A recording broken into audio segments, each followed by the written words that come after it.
Okay, maraming salamat mga kaibigan, kababayan, kapatid. Kumusta kayo po dito sa Malaysia? Dito po sa Sabah, particularly dito po sa Kota Kinabalu City. Kumusta din ang mga overseas Filipino workers natin, mga kapatid, mga kababayan, at kaibigan, overseas Filipino workers sa iba-ibang parte ng mundo. Kumusta kayo? And I hope everything is running smoothly sa buhay ninyo. As well as ang mga kapatid, kababayan natin, kaibigan natin dyan po sa Pilipinas. Umuulan dito po sa Kota Kinabalu. No? And medyo nahirapan din, baka mahirapan din ang mga kandidato natin sa Sabah State Election, 17 Sabah State Election, which is scheduled to be held tomorrow, November 29 po. Pagdating at the stroke of 11:59 po, mamayang gabi, hinto na lahat ang mga kampanya ng mga politicians dito sa Sabah. No? Dahil bukas, they are going to their respective precincts po to elect ang 73 state assemblymen ng Sabah po. And whoever, sabihin natin, ang political party will gain majority votes, then they will form the government.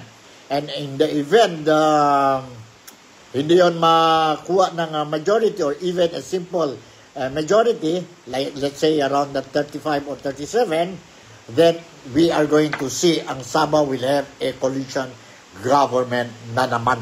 Na naman. So, all the best to all the candidates dito po sa Sabah.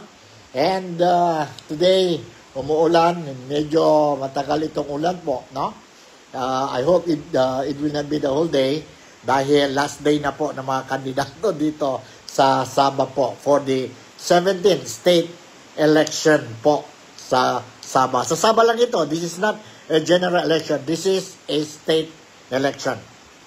Okay? So all the best and let's see po, maybe by tomorrow night around 9 or 10 o'clock po, malaman na natin kung sino nanalo, sino mga kandidato nanalo, and we will have an idea who will form the state government dito po, no? Sa Sabah. Okay? So, there are things that I'm going to discuss dito po sa programa natin na today is Friday, November 28 na po. Thanks God it's Friday. And one of the issues that we are going to discuss, and I would like to remind each and every one of us, be it mga kababayan, mga kapatid natin po, mga relatives natin sa Pilipinas, or mga overseas Filipino workers sa iba-ibang parte ng mundo, that includes already ang Malaysia or ang Sabah po, no?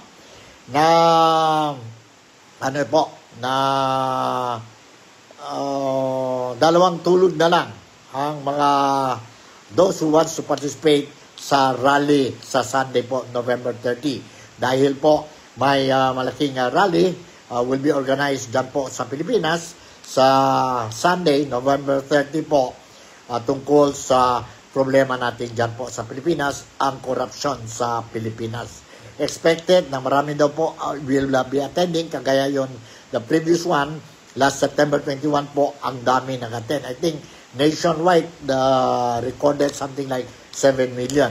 And this time around po, parehas pa rin, dalawang venue, isa sa Luneta Park, dyan po sa Manila, and the other one po, dyan po sa EDSA Shrine, or EDSA People's Power Ground. No? So, let's see po. No? And I will be touching on this issue, para at least just to remind ang mga Filipinos, if you want to participate, no, at least you know what is happening or what will happen dyan po sa rally. The other thing that I want to touch is, ito po, today is a very significant day, or everybody is waiting, no? Especially ang mga supporters ni Tatay Digong.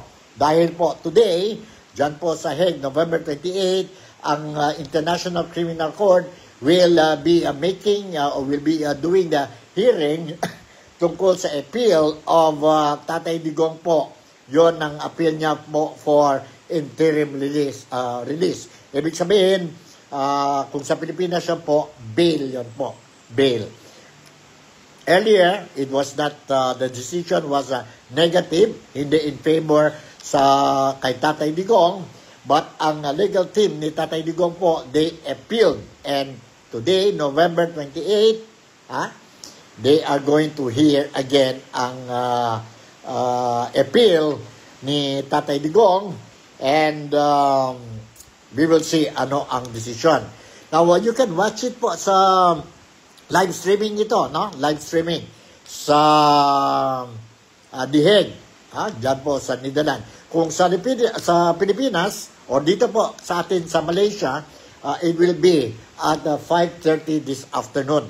I will monitor ang situation and I'll see if I can go live po para ang mga kababayan ko dito po sa Malaysia o dito po sa Sabah, you will be able to see ang proceedings ng appeal dyan po sa ICC.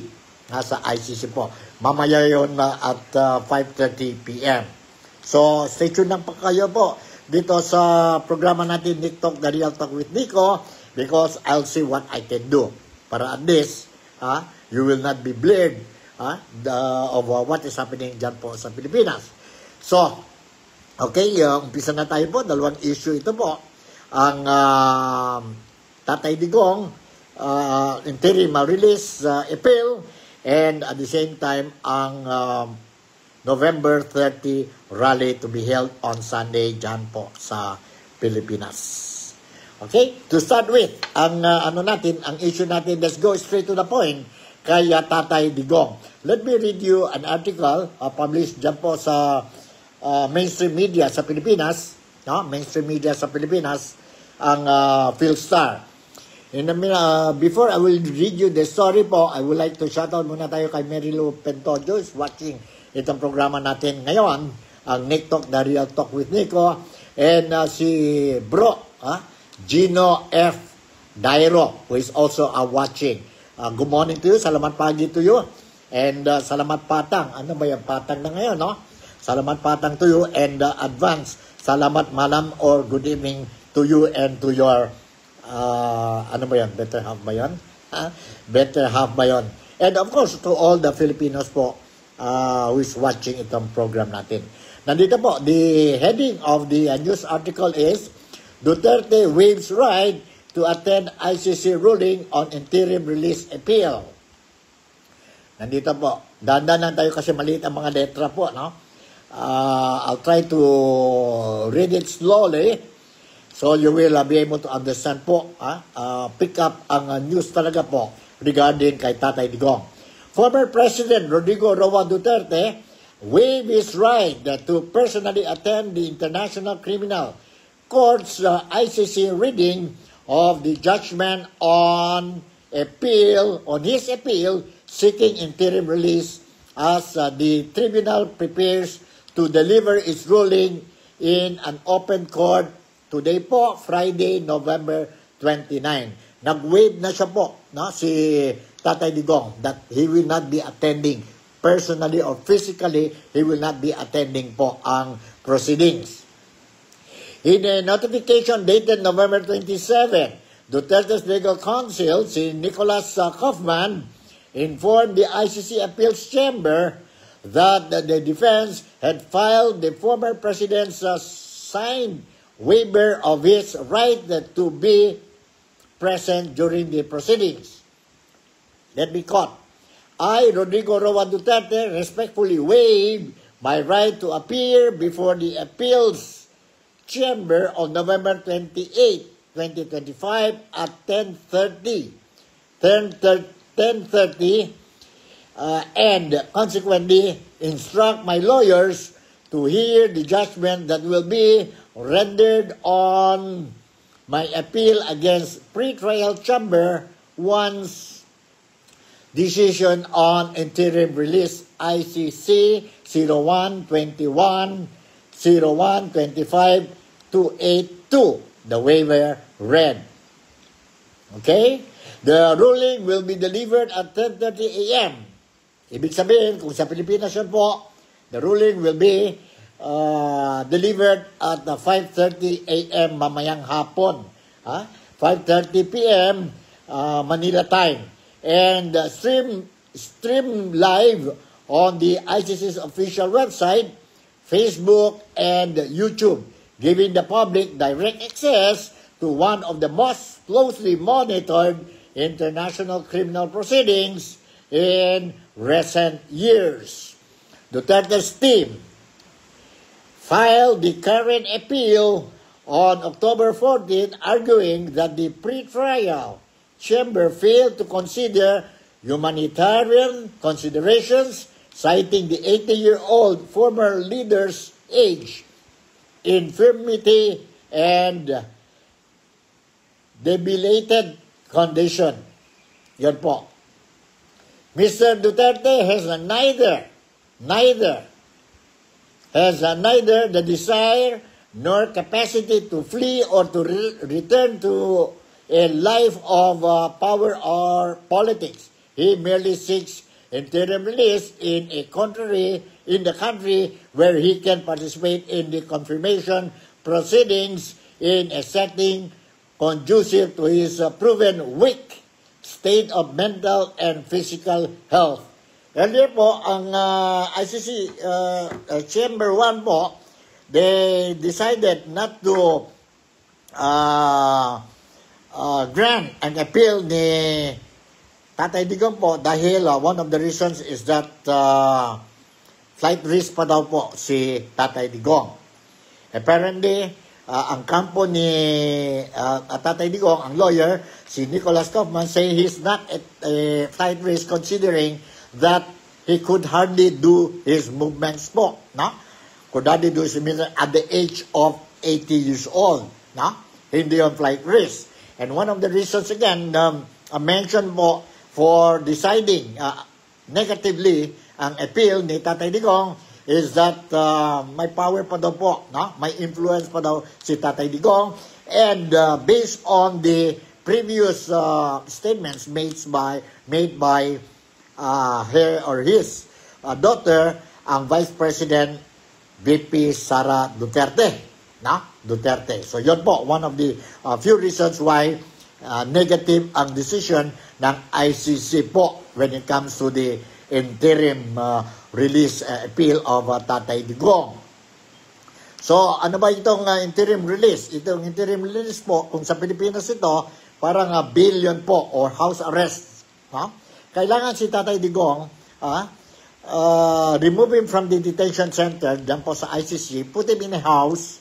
Yon ang hingi ng kampo ni Tatay Digong, put it in a house wherein may talaga siya po, may comfortable movement, no? Kasi at the age of 80 po, mahirap, and kailangan siya po, mayroon siyang private nurse ba yun po, who will be attending all his needs po. Kasi nahirapan na po si Tatay Digong. Nahirapan na siya po maglakad, no? And may sakit pa siya po. So, even taking his own medicine, medyo mahirap unless mayroon isang tao dyan po dedicated to assist him po even in giving his daily medication. Ang medication po. Kaya nga, one of the reasons, yun po, naghingi ang kampo ni Tatay Digong po. Because of a humanitarian reason. No? At the age of 80, and hindi naman yung po flight risk siya, hindi naman siya malakas ang influensya siya po, and we have to consider na may sakit si Tatay Digong. Whether it will be granted or not, malalaman natin mamaya po at 5:30 p.m. Kung nasaan man kayo, kung nasa Pilipinas man kayo po, you can check sa mga YouTube, sa Facebook po, may stream live po, no? Ang hearing dyan po sa ICC. Dito sa Sabah, for the sake of the Filipinos po, I'll try to see, baka pwede din tayo po, while I will go live ang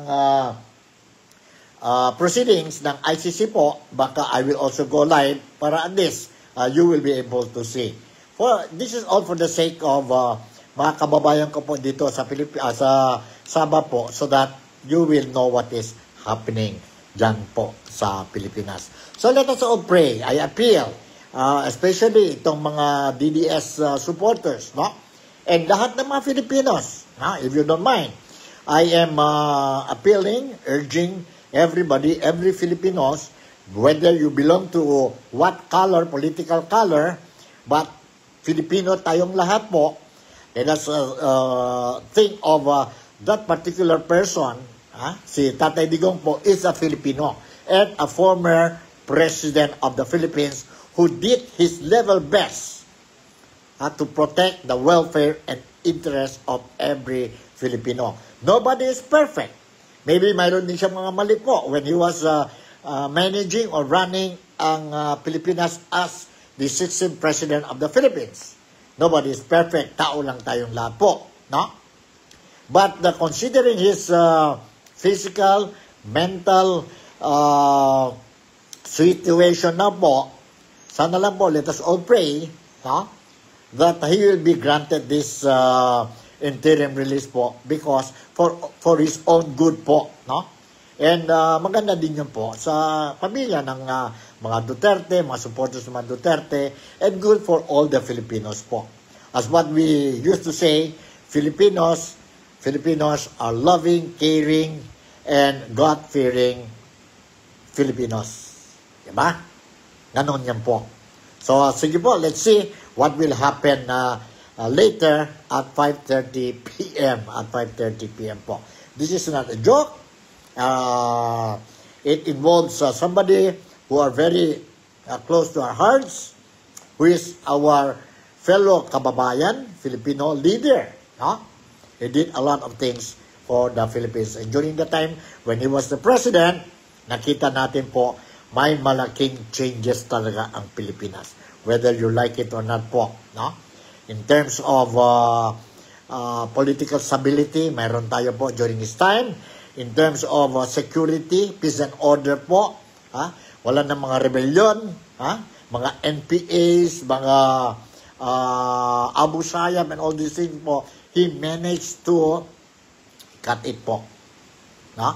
Menos ang crime during the time of Tatay Digong, especially yun mga drug addicts, mga drug lords po, victimizing ang mga innocent Filipinos po, especially ang mga youth po, no? Especially ang mga kabataan natin po, no? Who became victims of these drug lords po. So that we really appreciated. But there since the president cannot sabihin natin please everybody, meron din yan po, no? Meron din yan mga tao dyan sa Pilipinas who are not happy with the manner how Tatay Digong ruled ang Pilipinas for 6 years from 2016 hanggang early 2022 po. And he was replaced by our incumbent president ngayon, si Bongbong Ferdinand Marcos Jr. And makikita natin po ang diferensya. Ang diferensya po. No? Dahil ngayon po, may malaking problema tayo sa corruption. Anyway, sige, yun po. Abangan natin sa 5:30 mamaya. Okay, let's go to another topic.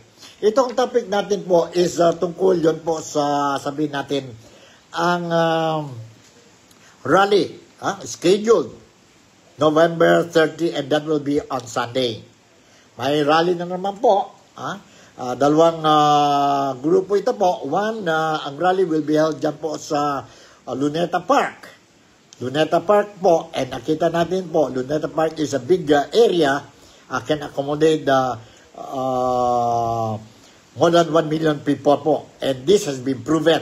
Sa September 21 po, ang daming tao din po who attended ang rally, organized itong mga organizers po, no? Calling for reforms, calling for ikulong ang mga corrupt, no? And stop ang corruption sa Pilipinas. And mayroon din po dyan po sa People's Power Monument, no? September 21 din yun po, nagawa, marami ding tao.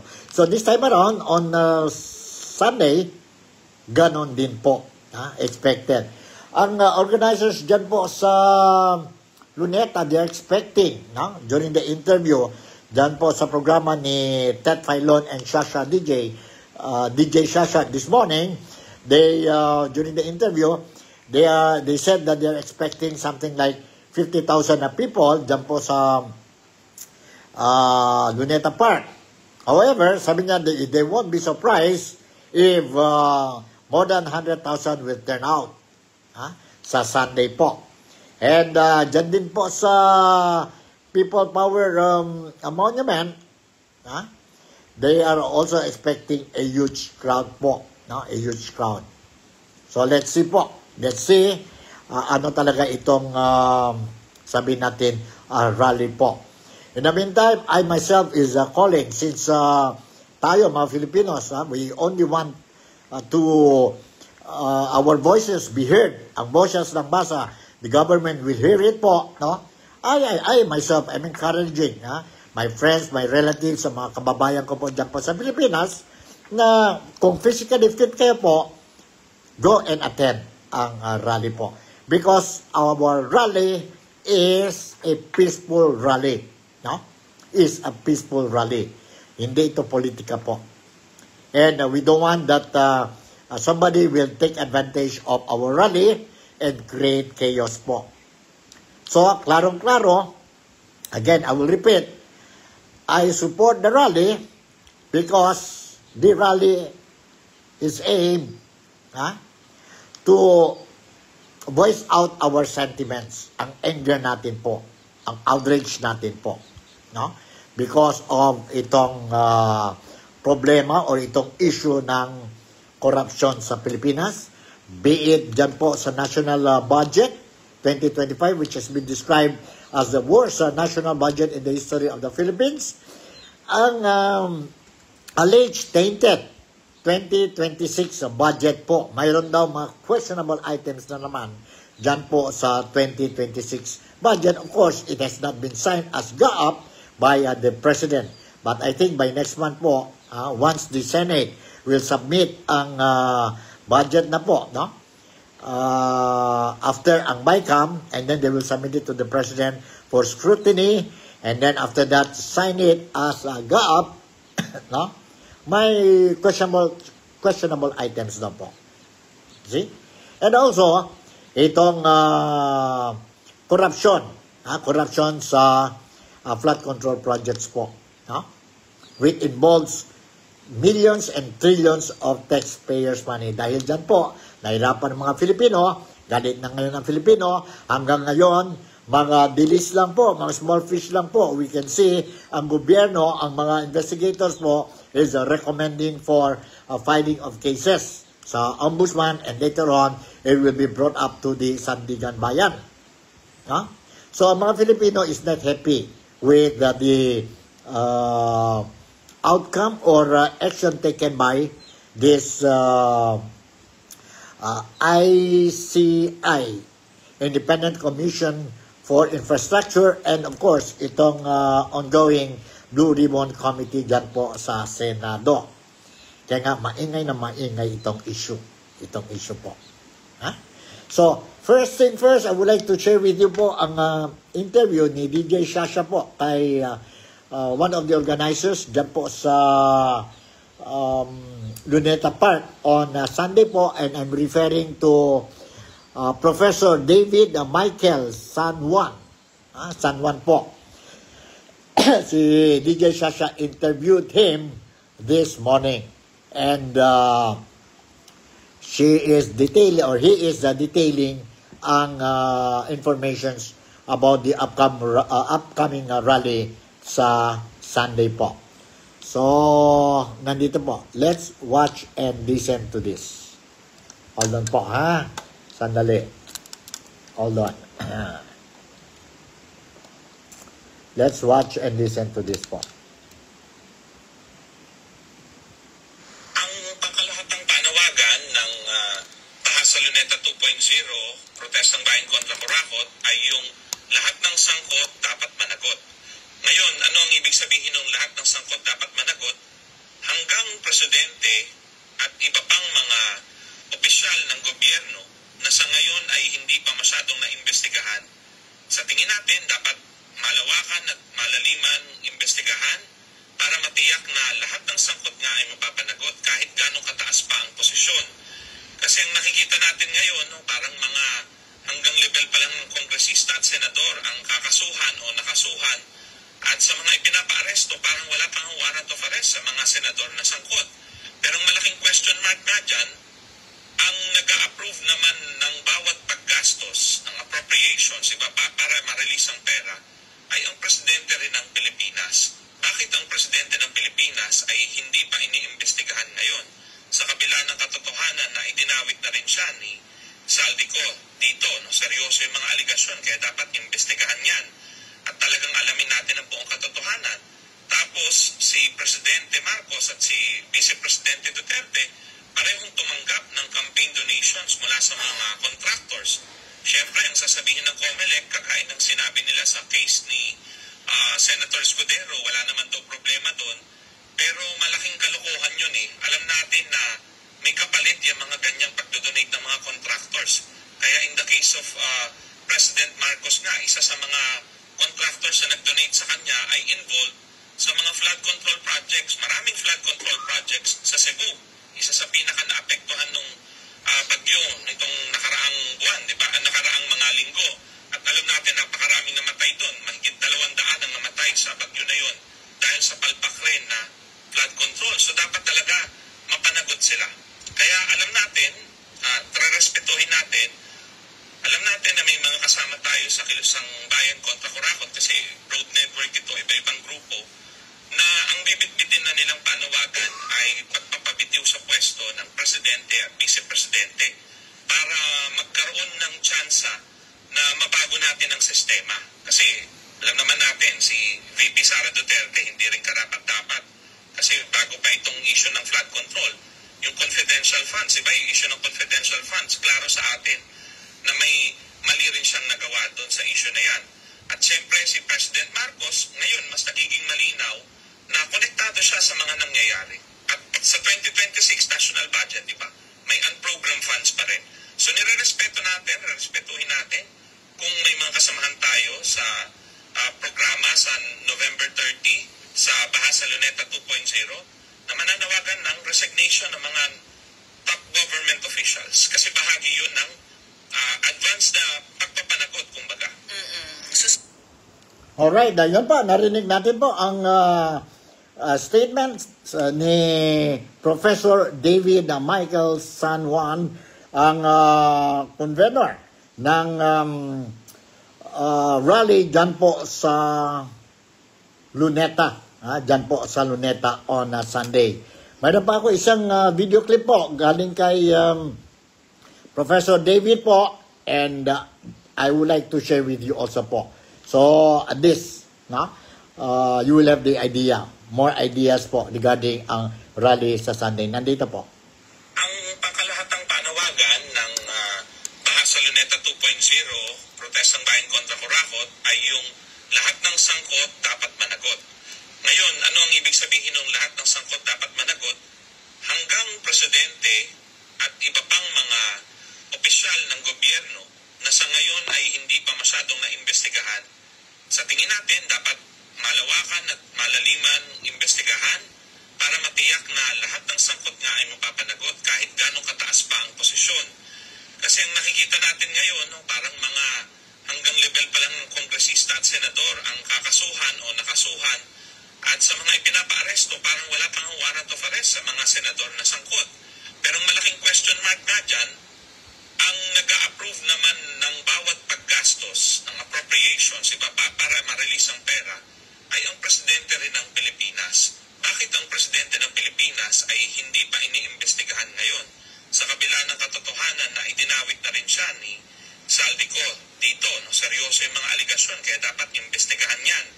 At talagang alamin natin ang buong katotohanan. Tapos si Presidente Marcos at si Vice Presidente Duterte parehong tumanggap ng campaign donations mula sa mga contractors. Siyempre, ang sasabihin ng COMELEC, kagaya ng sinabi nila sa case ni Senator Escudero, wala naman daw problema doon.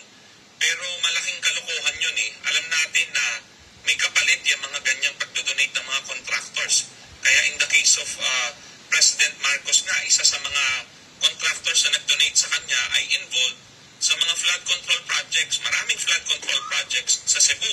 Isa sa pinaka naapektuhan nung bagyo nitong nakaraang buwan, di ba? Nakaraang mga linggo. At alam natin, napakaraming namatay doon. Mahigit 200 ang namatay sa bagyo na yon dahil sa palpak rin na flood control. So dapat talaga mapanagot sila. Kaya alam natin, respetuhin natin, alam natin na may mga kasama tayo sa Kilusang Bayan kontra Corakot kasi road network ito, iba-ibang grupo, na ang bibit-bitin na nilang panawagan ay pagpapabitiw sa pwesto ng presidente at vice-presidente para magkaroon ng tsansa na mabago natin ang sistema. Kasi alam naman natin, si VP Sara Duterte hindi rin karapat-dapat. Kasi bago pa itong issue ng flood control, yung confidential funds, iba yung issue ng confidential funds, klaro sa atin na may mali rin siyang nagawa doon sa issue na yan. At siyempre si President Marcos, ngayon mas nagiging malinaw na konektado siya sa mga nangyayari. At sa 2026 national budget, di ba? May unprogrammed funds pa rin. So nire-respeto natin, respetuhin natin kung may mga kasamahan tayo sa programa sa November 30 sa Bahasa Luneta 2.0 na mananawagan ng resignation ng mga top government officials kasi bahagi yun ng advanced na pagpapanagot, kumbaga. Alright, yun po. Si Professor David Michael San Juan po, okay lang na po. Pag mga participants will be shouting resignation of itong sangkot sa corruption po. No? Sangkot sa corruption.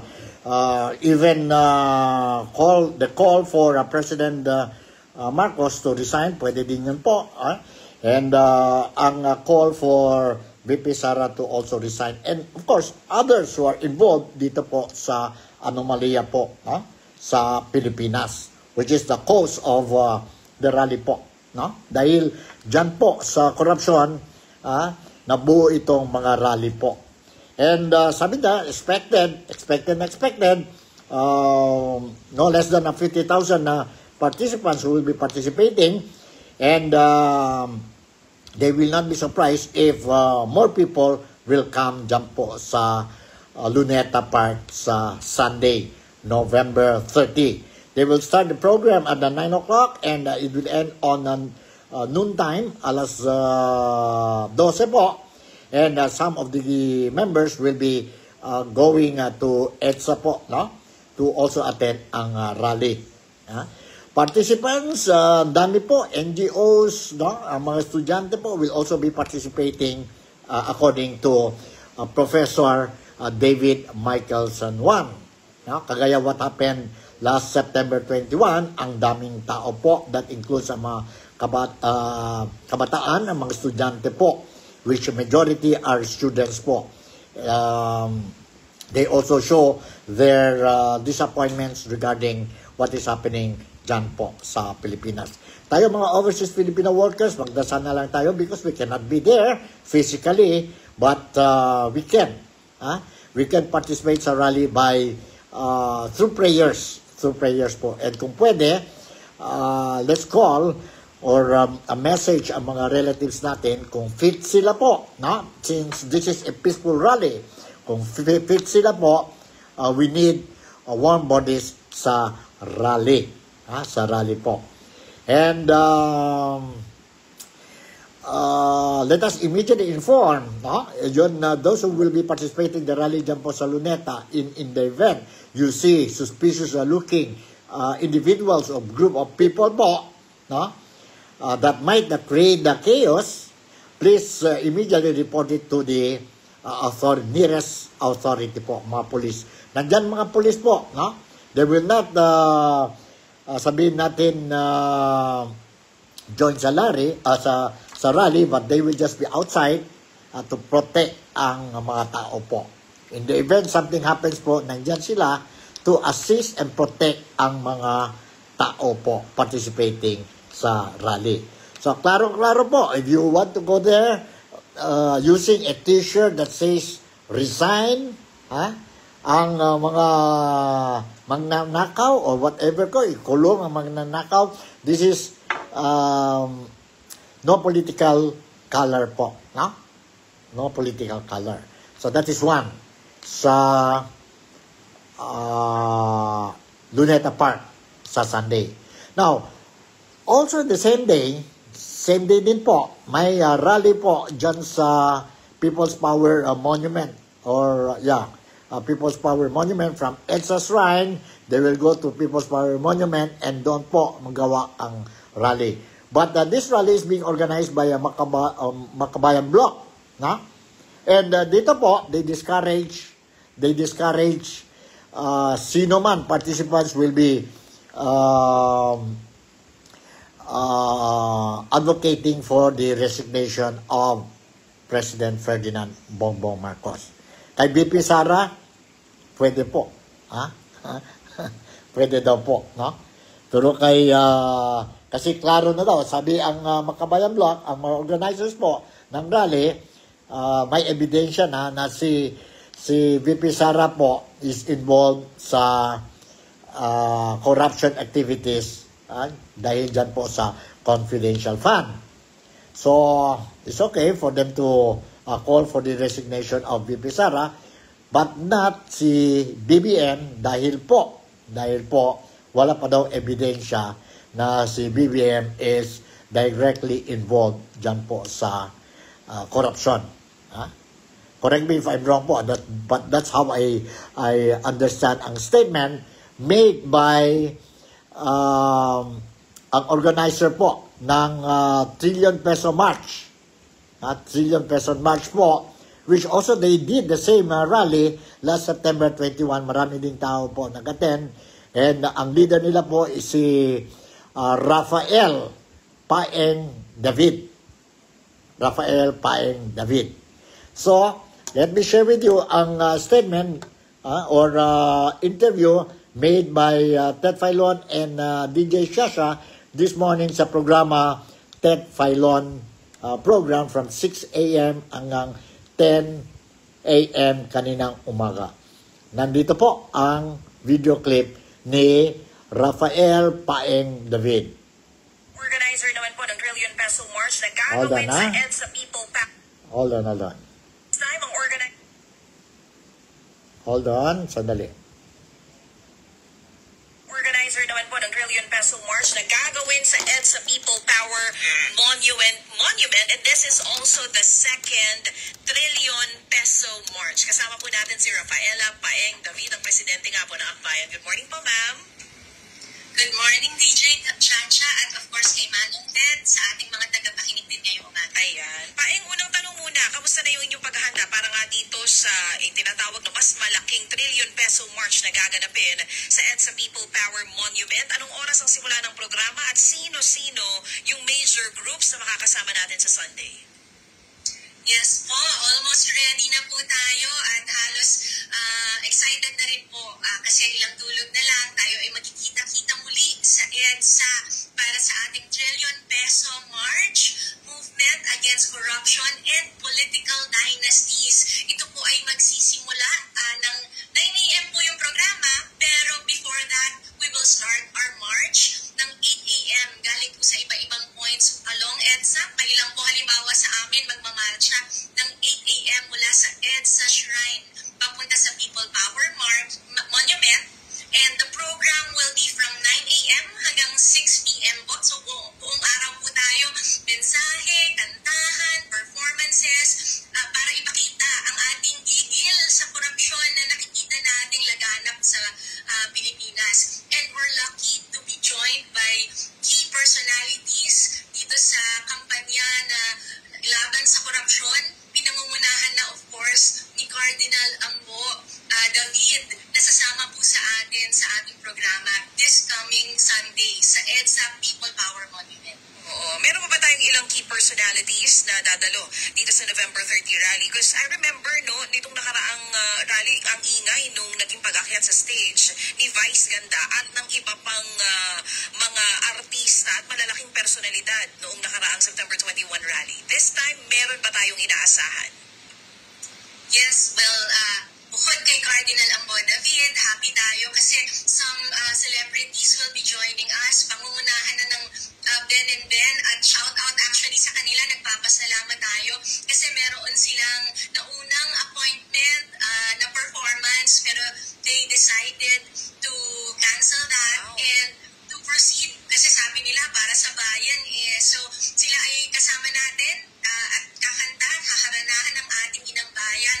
Ngayon din meron tayong ibang celebrities kasama na si Catriona Gray, si Elijah Canlas, at iba pang mga banda katulad ng Over October, Hey Moonshine, and hopefully other many more will be confirming kasi may mga ilan pa po kami hinihintay kung mapagbibigyan nila tayo muli this coming Sunday. Yun. Alright, yun po, narinig natin na si Rafaela Paeng David. Yun po ang presidente ng grupo na yan po, yun trillion peso march po that will also be held dyan po sa People's Power Monument on Sunday po. It's a whole day affair from 9 o'clock in the morning hanggang 6 p.m. No? Hanggang 6 p.m. The way how I look at it, itong sabihin natin rally po organized by Trillion Peso March, parang may political agenda ito po, may political color dahil they want na si BP Sara they will allow ang mga tao to campaign for the resignation of BP Sara. But kay PBBM, wag lang muna dahil wala pa daw ebidensya. Kay Sara mayroon daw ebidensya. Kayong bahala po to think whether what I'm opinion ko is correct or not. No? But this is how I look at it. So tulog na lang. Let's see. Now is Friday, tomorrow is Saturday, and then the following day, Sunday na po. Let's see po. Let's all hope po, no? That this will be a peace rally. No? Importante rin po, peace rally. Ang mga Filipinos is not like other people. No? When they protest po, may mga chaos po. No? So, we are not that kind of people. We are peace-loving, caring, and God-fearing people po ang mga Filipinos. But dapat lang po, no? We are in unison.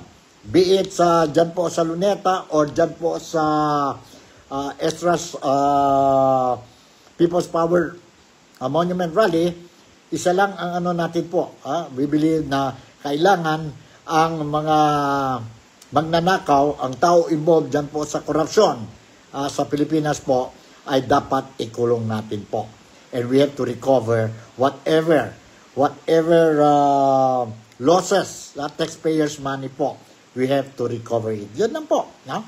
Yun lang po. Sa politika, may constitution tayo, 1987 constitution, wherein it says, in the event, mayroon vacancy ang posisyon ng presidente, may succession law tayo po, wherein the vice president will be the next in line. Kung hindi ang vice president, now ang speaker of Senate president, kung hindi ang Senate president, then ang fourth one is ang speaker of the House of Representative po. So yan po, that's the thing that I'm going to that I want to share with you ngayon po dito sa programa natin, Nick Talk, the Real Talk with Nico. Mamaya I will monitor, and kung may swerte tayo po, baka I will be able to do live po, so that you will be able to see ang ICC proceedings po, yon appeal ng kampo ni Tatay Digong on the interim release. So in the meantime, salamat po. Hanggang dito na lang muna ang programa natin, and ingat tayo po dyan sa Pilipinas. Kung umuulan dyan po sa inyo, ingat lang kayo po, and you know what to do in the event ang tubig dyan sa surroundings niyo po rises. Evacuate, follow the instruction or advices coming from the local authorities. Dapat dyan po, so that we won't face sabihin natin malaking problema po. Dito naman sa Sabah, mga Filipinos, I would like to remind also po, no? Umuulan since last night hanggang ngayon po, no? So, watch out din tayo po. Take care. Make sure that you know ang mga whereabouts ng mga batiting, ang mga anak natin po. Look after ang mga senior citizens po natin sa bahay. And at the same time, yung mga may sakit, no? May sakit. And immediately seek for assistance from the relevant authorities po, local authorities dito sa Sabah in the event you face flash flood problems sa area ninyo. So, salamat po. Thank you very much for making me a part of your day today. And ingat lang tayo. So with this, once again, I would like to say thank you very much for making me a part of your day. Malaysia, Sabah, the Philippines, God bless us all. Ingat tayo. And Godspeed. See you in my next episode. Bye. And I love you all.